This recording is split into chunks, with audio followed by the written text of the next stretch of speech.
1, 2, 3. 1, 2, 3. Welcome everybody, No here, and today we will be playing The Beginner's Guide. Now, I've never played this game, and I've also never really faithfully uploaded anything.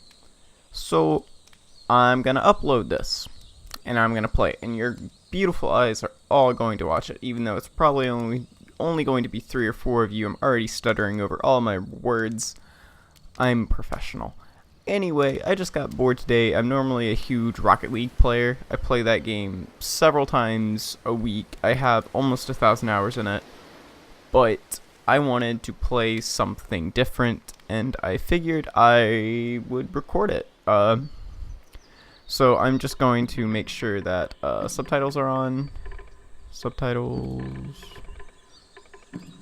I don't even know if this game runs on this. Closed captioning.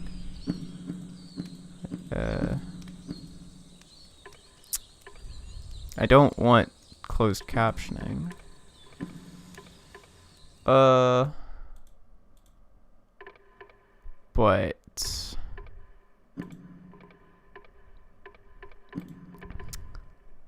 okay, well, we are just going to hope that's on by default. Alright, let's get started. Might be a cutscene or something, I don't know. Please make sure audio is on. Okay, audio is in fact on for my ears and your ears. WASD and left click, no right click, I guess. I am not normally familiar with playing PC games, so like I have a controller beside me if I have to switch over to it.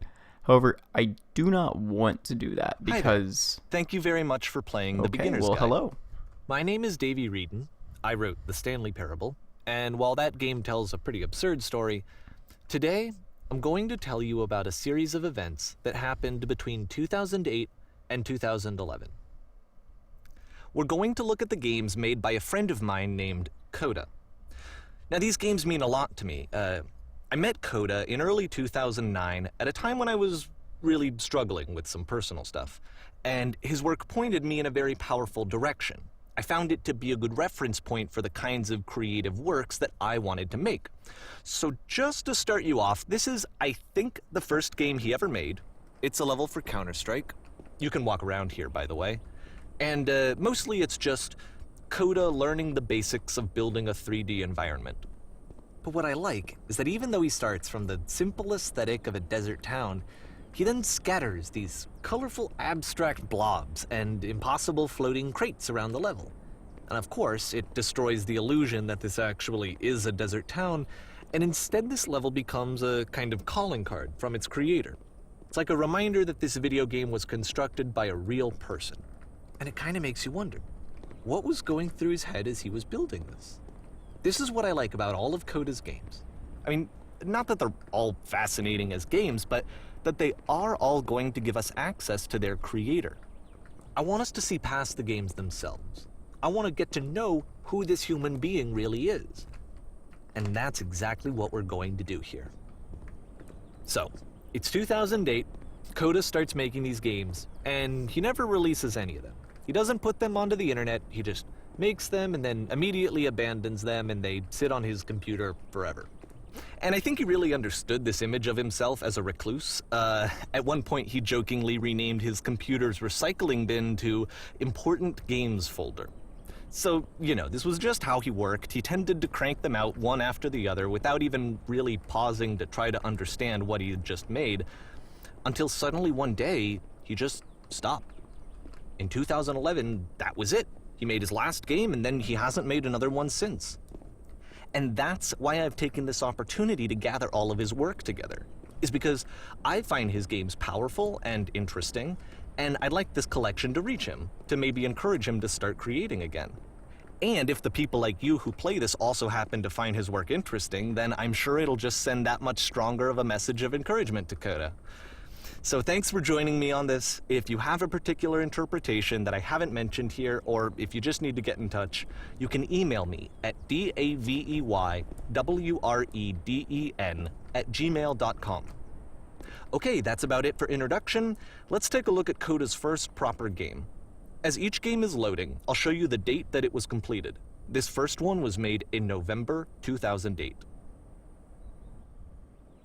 Okay, well that was a really long introduction. Definitely better done than me. I don't want to move out of this because I feel like he's going to start talking again, but so far this seems really interesting. I mean, I have no clue what I'm walking myself into here. Like, I'm going in completely grind?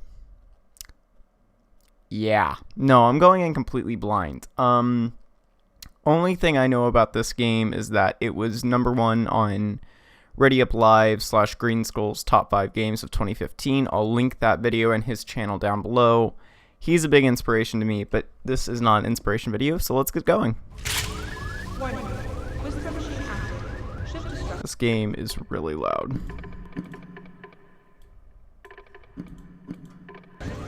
So, This game is called Escape from Whisper, and it's one of the more generic games you'll see from Coda. can't go this way. We're going to turn around and go the other way. So this is apparently a generic game. It definitely is 2008-esque. Still looks... I mean, it looks horrible compared to modern games, but Security code breached. it's not bad. Potential alien life forms inbound. Enjoy it. Do I go through that door? I'm going to go through this door. It kind of Can I even looks go like through this this game door was then? abandoned mid-development. For instance, you have this gun, which you'd think would indicate that there are supposed to be monsters or enemies somewhere, but then clearly there are no enemies anywhere. You can't even reload the gun when you run out of bullets. But ultimately we don't really know. Maybe Coda thought that actually it was complete the way that it is. And I think that we should talk about his games for what they are, rather than for what they're not. Enemy force neutralized. Okay, Begin so immediate evacuation. apparently there's no I love reason how for you my can see the gun. bottom of the universe from this room. Hey guys, there's the bottom of the universe. Proves that we're not ever expanding. No, I don't. Okay. So let's... Apparently, the space Never station mind. has a labyrinth on it. Sure, I don't know. There's really no reason for it that I've ever been able to discern, so in the interest of time, I'm just gonna skip you on past it. Oh! Thanks, man. I hate mazes. Can you go back through it? Eh. Doesn't matter. Okay, this is the part that's interesting. The game has this narrative about the Whisper machine and how it has to be turned off, and then you get to the engine room. Hey, you there, in the engine room. You could save us all. That beam is powering the Whisper machine. We could disrupt it by introducing a great enough heat signature.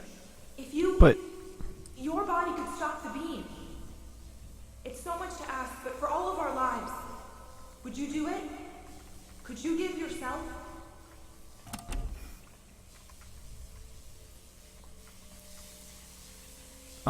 Well, I mean, you're whispering, so I assume that that would mean you're the whisper machine. But I mean, I can't leave. There's nothing else for me to do. This is not a branching point, unfortunately. The only option is to step into the beam. Yeah. Let me pause here for a second. What you just experienced, stepping into the beam and then dying, is probably what Coda had initially intended when he was developing this level. But when he first compiles and plays it, something goes wrong. There's a bug somewhere. And this is what happens instead.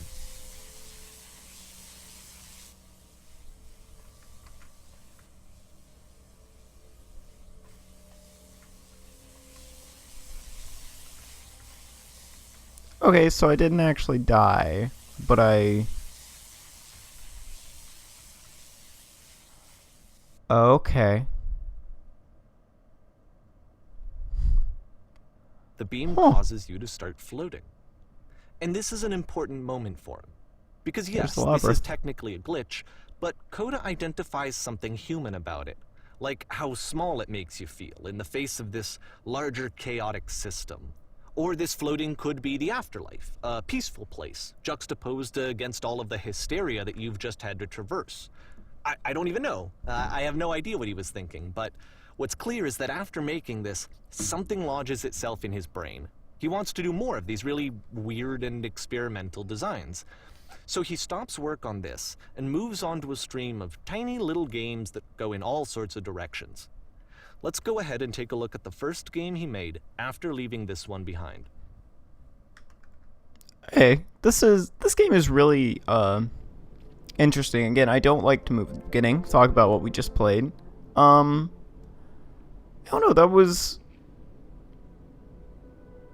The past was behind her. Well, no duh, I can't even walk back. Yep, in this game you can only walk backwards.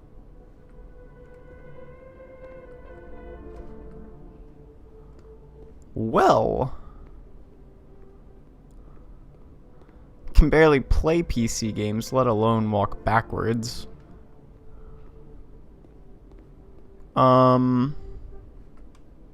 So it's a short and relatively minimalist experiment combining motion and narrative. It is less advanced than the previous game, but actually it seems to be more focused, more complete. Code is trying to give it a unique voice rather than simply basing it on a pre-existing trope.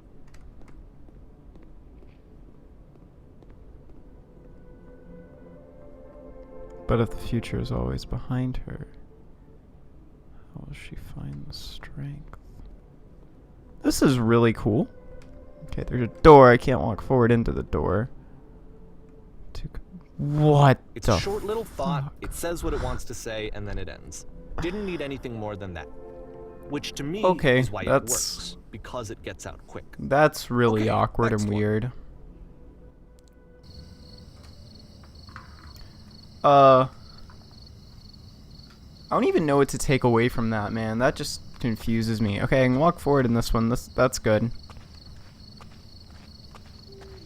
Can't see anything. You are now entering. I can't walk like that far left and right though. You are now entering. Where are we going? I just stopped moving. And that's it. Okay, the meaning of this game won't be clear just yet. Please be patient with me for a few more games, and I promise you'll see what makes it interesting.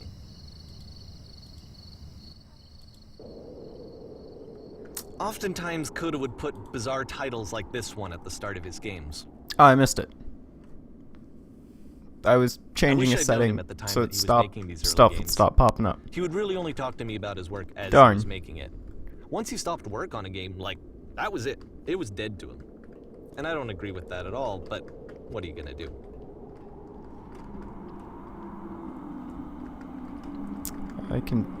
Can't even jump onto the railing. Gosh darn it, Portal 2, you got stuck in my head. I'm really slow now. Once you've been slowed to an absolute crawl, the door at the top of the stairs opens. So why, if Coda's not showing these games to anyone, why bother opening the door at all?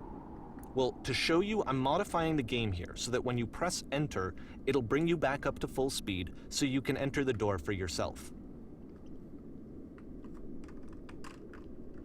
Okay, hit enter. So, moving full speed. What is at top of the door? Stand on exit. Stand on X, staring at a bear for 3 hours. You must address a rally group of eager press reporters. A room that's warm and nice and A filled game with where you- little ideas for A games. game where you collect items, except the game automatically quits when you collect them all. A stranger appears. You run inside. Coda would often tell me that he didn't mind if people thought of him as cold or distant. He said that he knew that he was actually a vibrant and compassionate person, but that it takes These are time to really see confusing me. that. It can be a very slow climb to get there. Oh my gosh, this messes with me.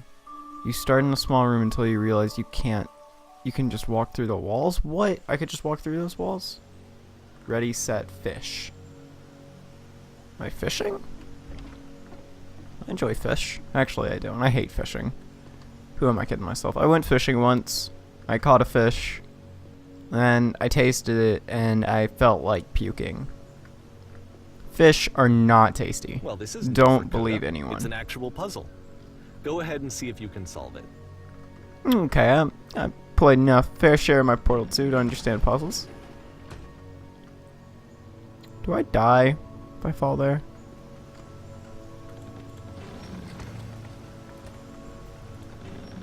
I probably die. No.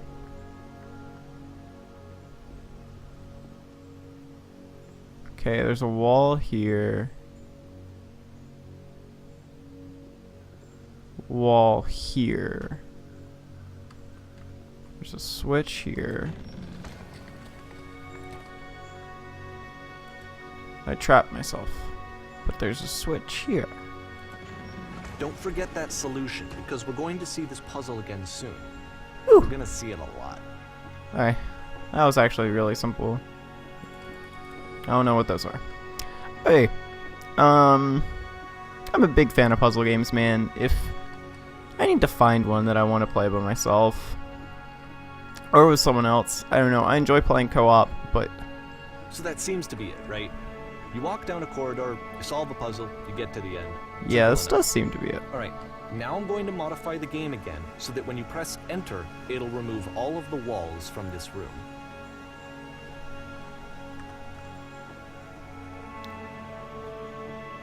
What the fuck? How about that? There was more to it than we had any way of knowing. I actually find it funny that this game comes after the Stairs game, since they essentially convey the opposite idea. So, in the Stairs game, a dull exterior concealed a rich interior. And then, in this level, a dull interior hides this fantastic outer world. Either way, I think that the point is the same, is that most of the time you don't get to know what you're missing, or even that you're missing anything. That's not your role as a player. So if your role here is not to understand, then what is it?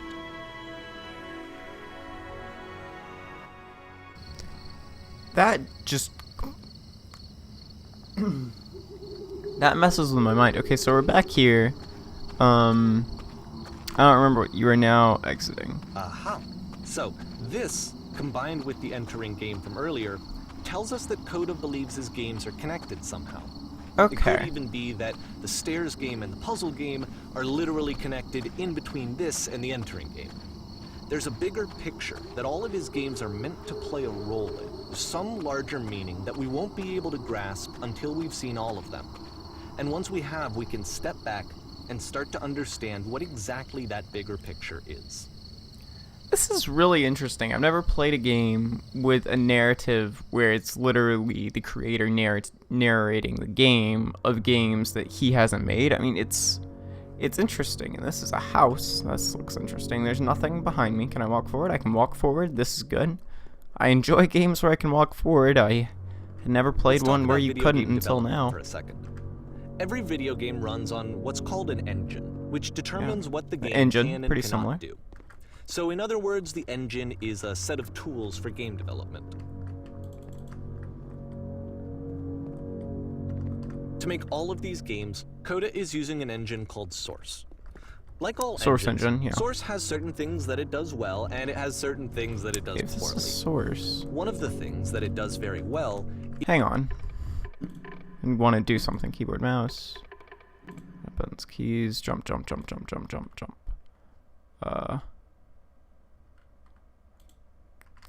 How do I rebind? Hey. Can is I... boxy I did not linear mean... corridors. That's why so many of Coda's games are set in these large flat. If I begin the game, does it restart me? Heh. Little bit of a technical hitch, sorry.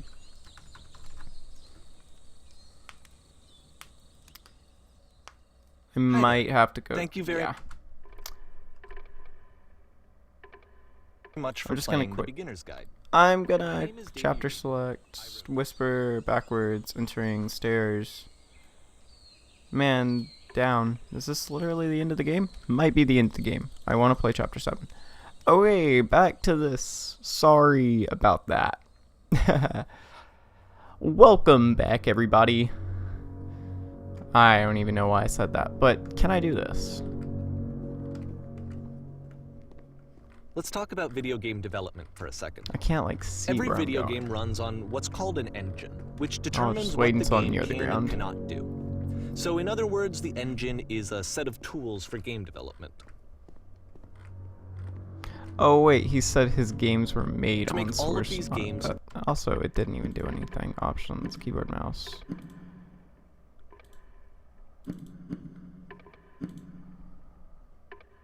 Back, escape. Coda is using an engine called Source. Like all engines, Source has certain things that it does well, and it has certain things that it does poorly. One Yeah, of okay, the so I can things do that this. it does very well, Oh, well. is Oh. boxy linear corridors. That's why so many of Coda's games are set in these large, flat, empty rooms, is just Oh, this because is he's cool. working with what the engine does well. Oh, you know what? That chapter The select may have tools been there available to because the I hadn't creator shape what played kinds all of the creative work chapters. they're going to end up making. You might consider paying attention to the architecture in Coda's games to notice how they seem to stem from an engine that's very good at producing linear, boxy corridors. Just kind of skipping going down all the platforms.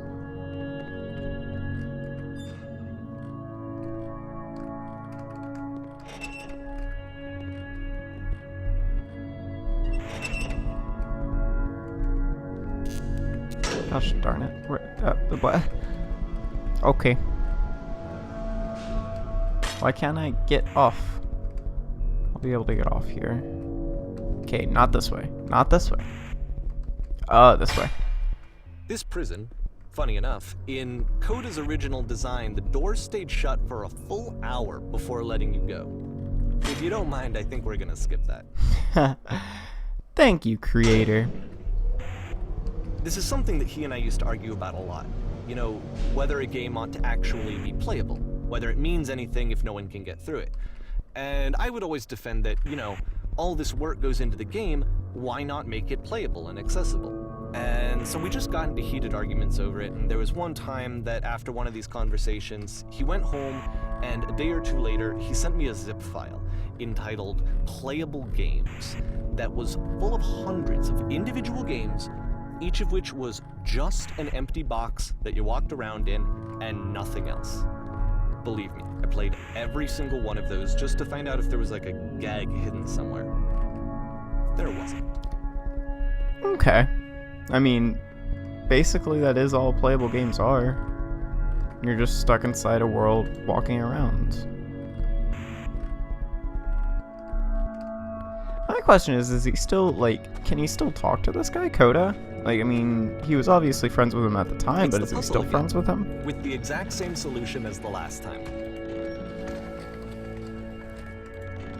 There's still no clear indication of what makes this puzzle so special that Coda is going to return to it over and over. But I promise I'll share with you my interpretation very shortly. Woohoo, bunny hoppin'.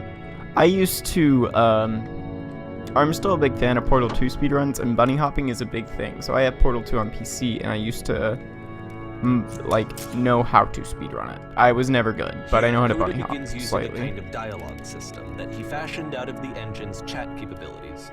Use the 1, 2, 3 buttons on your keyboard to respond. So, yes, where did you come from? Up above? What was up there?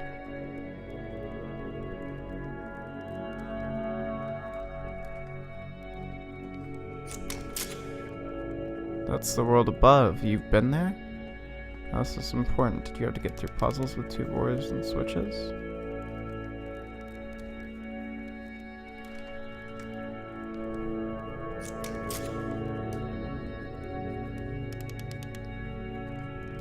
I didn't solve it. I'm trying, but I can't. I didn't solve it, so no. Trust me, you don't have to go over there. What is this? We need to get there. Do you understand? It's the most important thing in the world. We have to escape this prison. There must be an ending. Wait, so they're in prison, but I just came from prison. So their prison is being stuck in here while my prison was literally in prison. This game is messing with my head so much. And, gosh, more people to talk to? Fun. Hello, how'd you get here? Was there a puzzle you had to pass through? Yes. Do you want to know how to solve it? No, we actually find the black space between the doors to be far more interesting. Have you seen it yet?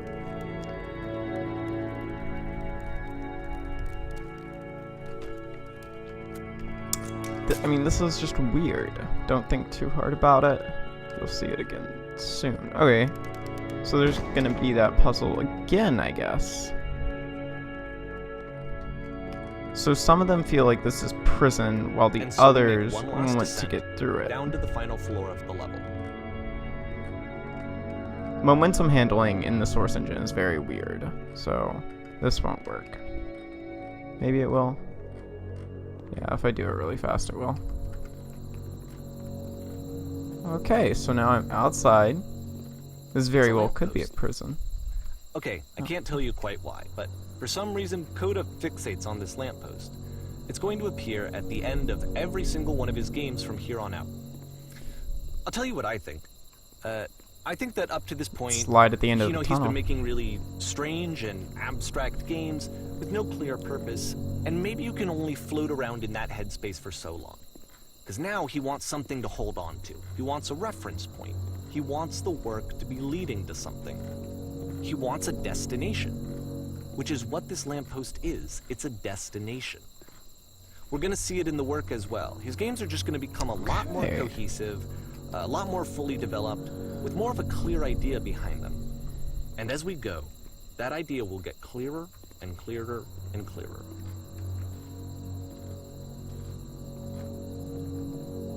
Well, this is really like messing with me, yet making me feel good at the same time. I don't know how I feel about it yet. This game is connected to the internet. Okay. Thank you everyone for watching. I am going to do my best. Remember, we are on chapter 8 here. Chapter 8. I'm going to do my best to finish this game.